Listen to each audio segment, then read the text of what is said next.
आप देख रहे हैं बीजापुर इन्फो। मैं आपके साथ जाफर कलादगी।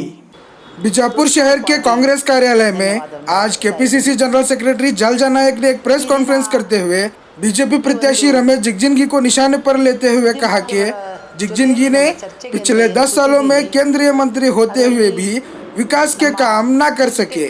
जिले के विकास के लिए मिले अनुदान को भी पूरी तरह उपयोग नहीं किया। कांग्रेस द्वारा हुए विकास के कामों को अपने द्वारा किए जाने का झूठा दावा भी करते हैं। इस मर्तबा बीजापुर की जनता इन्हें सबक सिखाएगी और कांग्रेस जेडीएस साझा उम्मीदवार को ही जिताएगी। ಹಲವಾರು ರೀತಿಯಲ್ಲಿ ಪ್ರೆಸ್ ಮೀಟ್ ಮಾಡ್ತಕ್ಕಂಥ ಒಂದು ಹಂತದಲ್ಲಿ ತಮಗೆ ಅನಿಸಿದ ಹಾಗೆ ಉತ್ತರಗಳನ್ನು ಕೊಡ್ತಾ ಹೋಗ್ತಾ ಇದ್ದಾರೆ ಇಲ್ಲಿಯ ಕ್ಯಾಂಡಿಡೇಟ್ ಆಗಿರ್ತಕ್ಕಂಥ ರಮೇಶ್ ಜಿಗಜಿಣಗಿಯವರು. ಭಾಳ ದೊಡ್ಡ ಅನುಭವಿ ರಾಜಕಾರಣಿ, ಒಂದು ವಯಸ್ಸಾಗಿರ್ತಕ್ಕಂಥ ಒಂದು ತಂದೆ ಸ್ಥಾನದಲ್ಲಿ ಇರ್ತಕ್ಕಂಥ ವ್ಯಕ್ತಿ. ನುಡಿದಿದ್ದನ್ನು ನಡ್ಕೊಳ್ಳೋ ರೀತಿಯಲ್ಲೂ ಇಷ್ಟೊತ್ತಿಗೆ ಬೆಳೆಸ್ಕೋಬಹುದಾಗಿತ್ತವರು. ಅದನ್ನು ಅವರು ಬೆಳೆಸ್ಕೊಳ್ಳಲಿಲ್ಲ. ಸಂವಿಧಾನದ ವತಿಯಲ್ಲಿ ಅಂಬೇಡ್ಕರ್ಜಿಯವರು ಬರೆದಿರ್ತಕ್ಕಂಥ ಭಾರತದ ಈ ಸಂವಿಧಾನ ಏನಿದೆ ಅದರ ಅಡಿಯಲ್ಲಿ, ಪ್ರಬುದ್ಧತೆ ಅಡಿಯಲ್ಲಿ ಇವತ್ತು ಬೆಳೆದು ಬಂತಕ್ಕಂಥ ಹಂತದಲ್ಲಿರ್ತಕ್ಕಂಥ ವ್ಯಕ್ತಿಯವರು. ಸಂವಿಧಾನ ಈ ರೀತಿ ಇಲ್ಲದೆ ಇದ್ದಿದ್ರೆ ಈ ಮೀಸಲಾತಿ ಅಡಿಯಲ್ಲಿ ಅವರು ಈ ಮಟ್ಟಕ್ಕೆ ಬರೋಕ್ಕೆ ಸಾಧ್ಯನೇ ಇರಲಿಲ್ಲ.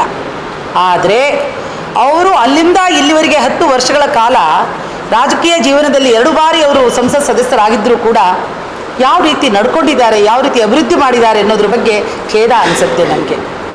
ನೈರ್ಮಲ್ಯ ಮತ್ತು ಕುಡಿಯುವ ನೀರಿನ ಸಚಿವರಾಗಿ ಅವರು ಏನೂ ಕೂಡ ಮಾಡಿಲ್ವಲ್ಲ ಅಂತ ಅನ್ನಿಸ್ತು. ಯಾವುದೋ ಒಂದು ಕುಡಿಯುವ ನೀರಿನ ವ್ಯವಸ್ಥೆ ಮಾಡಲಿಲ್ಲ, ಯಾವುದೋ ಒಂದು ಇದರದ ನೈರ್ಮಲ್ಯದ ಬಗ್ಗೆನೂ ಅವ್ರು ಇಂಟ್ರೆಸ್ಟ್ ತಗೊಳ್ಳಿಲ್ಲ. ಅವರಿಗೆ ಬಂದಿರತಕ್ಕಂಥ ಅನುದಾನಗಳನ್ನು ಪರಿಪೂರ್ಣವಾಗಿ ಬಳಸೋ ರೀತಿಯಲ್ಲೂ ಕೂಡ ಅವರು ಯೋಚನೆ ಮಾಡಿಲ್ಲ. ಅಯ್ಯೋ ನಮಗೆ ಅನುದಾನ ಬಂದಿಲ್ಲರಿ, ಅನುದಾನ ಬಂದಿದ್ದರೆ ಇನ್ನೂ ಹೆಚ್ಚು ಕೆಲಸ ಮಾಡ್ತಿದ್ದೆ ಅನ್ನೋ ಪುಣ್ಯಾತ್ಮರುಗಳನ್ನು ಭಾಳ ನಾವು ನೋಡ್ತಾ ಇದ್ದೀವಿ. ಆದರೆ ಈ ತಂದೆದ ಕೆಲಸ ಹೇಗಾಗಿದೆ ಅಂತ ಅಂದರೆ, ಇರೋ ಅನುದಾನವನ್ನು ಬಳಕೆ ಮಾಡ್ತಕ್ಕಂಥ ಒಂದು ಪ್ರೈಮರಿ ನಾಲೆಡ್ಜ್ ಕೂಡ ಅವರು ಬಳಸೋ ಪ್ರಯತ್ನ ಮಾಡಿಲ್ಲ. ಅಂದರೆ ಶ್ರಮ ಹಾಕಿಲ್ಲ ಅಂತ. ಅವರ ಬುದ್ಧಿವಂತಿಕೆಗೆ ಅಳೆದು ನೋಡ್ತಕ್ಕಂಥ ಮಾತಲ್ಲ ಇದು. ಅವರು ಶ್ರಮ ಹಾಕಲೇ ಇಲ್ಲ. ಯಾಕೆ ಅಂತಂದರೆ ಬಿಜಾಪುರ ಜಿಲ್ಲೆಯ ಜನತೆ ಬಹಳ ವಿಚಾರವಂತರು. ಆ ಮುಗ್ಧತೆಯನ್ನು ಮೂರ್ಖತ್ವದ ಅಡಿಯಲ್ಲಿ ಅದನ್ನು ಅವರು ಬಳಕೆ ಮಾಡ್ತಕ್ಕಂಥದ್ದೆಯಲ್ಲ, ಅದು ಬಹಳ ತಪ್ಪು. ಈ ಸಲ ಜನ ಅದು ಸರಿಯಾದ ಉತ್ತರವನ್ನು ಕಲಿಸ್ತಕ್ಕಂಥ ಒಂದು ಸಂದರ್ಭ ಅವ್ರಿಗೆ ಬಂತು. ಅವ್ರು ಮಾಡಿರ್ತಕ್ಕಂಥ ಕೆಲವು ಕೆಲಸ ಕಾರ್ಯಗಳನ್ನು ಕಾಂಗ್ರೆಸ್ ಪಕ್ಷ ಮಾಡಿರೋ ಕೆಲಸನ ನಾನು ಮಾಡಿದ್ದೀನಿ ಅಂತ ಹೇಳ್ಕೊಂಡು ಬಹಳ ಕಡೆ ಓಡಾಡ್ತಿದ್ದಾರೆ ಅವರು. ಎಲ್ಲಿ ಕೆಲವು ಕೆಲಸಗಳಾಗಿರುತ್ತೆ. ಈಗ ಈ NTPC ಇದರಲ್ಲಿ ಕೊಡಗಿ ಅಂತೇಳ್ಬಿಟ್ಟು ಒಂದು ಜಾಗ, ಅಲ್ಲಿ ಕುಡ್ಗಿ, ಅಲ್ಲಿ ಸುಶೀಲ್ ಕುಮಾರ್ ಸಿಂಧೇಜಿಯವರು ಆ ಕೆಲಸವನ್ನು ಸಂಸದರಿದ್ದಾಗ ಅವ್ರು ಮಾಡಿರ್ತಕ್ಕಂಥ ಕೆಲಸನ ಕೋಟಿಗಟ್ಟಲೆ ಕೆಲಸನ ನಾನು ಮಾಡಿದ್ದೀನಿ ಅಂತ ಹೇಳ್ಕೊಂಡು ಆಡ್ತಕ್ಕಂಥ ಪ್ರವೃತ್ತಿ ಜಿಗಜಿಣಗಿ ಸಾಹೇಬ್ರಿಗಿದೆ. ಆಮೇಲೆ ಈ ಬಹುಹಳ್ಳಿ ಕುಡಿಯುವ ನೀರಿನ ಯೋಜನೆ ಇದೆಯಲ್ಲ, ಅವ್ರು ಏನಾದರೂ ಕುಡಿಯೋ ನೀರಿನ ಸಚಿವರು ಅವರು ಮನಸ್ಸು ಮಾಡಿದರೆ ಒಂದು ಹನಿ ನೀರಿಗೆ ತೊಂದರೆ ಇದೆ ಅಂತ ಹೇಳ್ಬಿಟ್ಟು ನೋಡ್ದಿದ್ದಾಗೆ ಕುಡಿಯೋ ನೀರಿನ ವ್ಯವಸ್ಥೆ ಹಳ್ಳಿಗೆ ಮಾಡ್ಬೋದಾಗಿತ್ತು. ಅವರು ಮಾಡಿದ್ರಾ? ಏನೂ ಮಾಡಲಿಲ್ಲ. ಆ ಯೋಜನೆಗಳೇ ಇರೋದು ಮೋಸ್ಟ್ಲಿ ಅವ್ರು ಓದಿದಾರೋ ಇಲ್ಲೋ ಅನಿಸ್ಬಿಡುತ್ತೆ ನನಗೆ. ಕೆಲವು ಬಾರಿ ಜಿಗಜಿಣಗಿ ಸಾಹೇಬರು ಯಾವ್ಯಾವ ಯೋಜನೆ ಇದೆ, ಅದಕ್ಕೆ ಎಷ್ಟು ದುಡ್ಡಿದೆ, ಕೇಂದ್ರ ಸರ್ಕಾರದಿಂದ ಎಷ್ಟು ತರಬೇಕು, ಯಾವ ರೀತಿ ಬಳಕೆ ಮಾಡಬೇಕು, ನನ್ನ ಅಧಿಕಾರಿಗಳು ಅದನ್ನು ಬಳಸ್ತಿದಾರೋ ಇಲ್ಲ, ಅದು ನೋಡೋ ತೊಂದರೆನೂ ಕೂಡ ಅವ್ರು ತಗೊಂಡಿಲ್ಲ ಅಂತ ಅನ್ಸುತ್ತೆ ನನಗೆ. ನೋಡಿದರೆ ಅದು ತೊಂದರೆ ಗೊತ್ತಾಗುತ್ತೆ. ಅದು ಕೂಡ ರಾಜಕಾರಣದಲ್ಲಿ ಒಂದು ಕಾನ್ಸ್ಟಿಟ್ಯೂಯೆನ್ಸಿ, ಒಂದು ಕ್ಷೇತ್ರ ಅನ್ನೋದು ನಮ್ಮ ಮನೆ ಇದ್ದಾಗೆ. ಈ ಮಕಡಾಪುರ ನೋಡಿ ದತ್ತು ಗ್ರಾಮ ಅಂತ ತಗೊಂಡು ಅದನ್ನು ನಾನು ಭಾಳ ಒಳ್ಳೆ ರೀತಿಯಲ್ಲಿ ಉನ್ನತಿಪಡಿಸ್ತೀನಿ ಅಂದರು. ಏನಿದೆ ಇವತ್ತಲ್ಲಿ? ಆ ಇರೋ ಸ್ಥಿತಿಯಲ್ಲಿ ಬಿಟ್ಟಿದ್ರೆ ಭಾಳ ಚೆನ್ನಾಗಿರ್ತಿತ್ತು ಊರದು. ಮಕಡಾಪುರ ದತ್ತು ಗ್ರಾಮ ಆಗಿ ತಗೊಂಡು ಅದನ್ನು ನಾನು ಡೆವಲಪ್ಮೆಂಟ್ ಮಾಡ್ತೀನಿ ಅಂತ ಹೇಳಿದ್ರಲ್ಲ, ಹಾಗೇ ಬಿಟ್ಟಿದ್ರೆ ಚೆನ್ನಾಗಿತ್ತು. ಎಲ್ಲೋ ಗೂಡಂಗಡಿಗಳು ಮಾಡ್ದಂಗೆ ಮಾಡಿ ಹಂದಿಗಳು ವಾಸ ಮಾಡೋದು, ಪ್ರಾಣಿಗಳು ವಾಸ ಮಾಡೋ ಸ್ಥಿತಿಯಲ್ಲಿ ತಂದಿಟ್ಬಿಟ್ರು. ನೋಡಿದ್ರು ಕೂಡ ಅಲ್ಲಿ ಜನಗಳು ವಾಸ ಮಾಡೋಕ್ಕಾಗ್ತಾ ಇಲ್ಲ.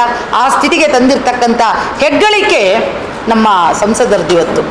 ಹಿಂದೆ ನಾ ಬಂದಾಗ ಹೇಳಿದ್ದೆ, ಬಿಜಾಪುರ ಜಿಲ್ಲೆಗೆ ಒಬ್ಬ ಲಂಬಾಣಿ ಕ್ಯಾಂಡಿಡೇಟ್ ಆಗ್ತಾರೆ, ಅದು ಶತಸಿದ್ಧ ಅಂದಿದೆ.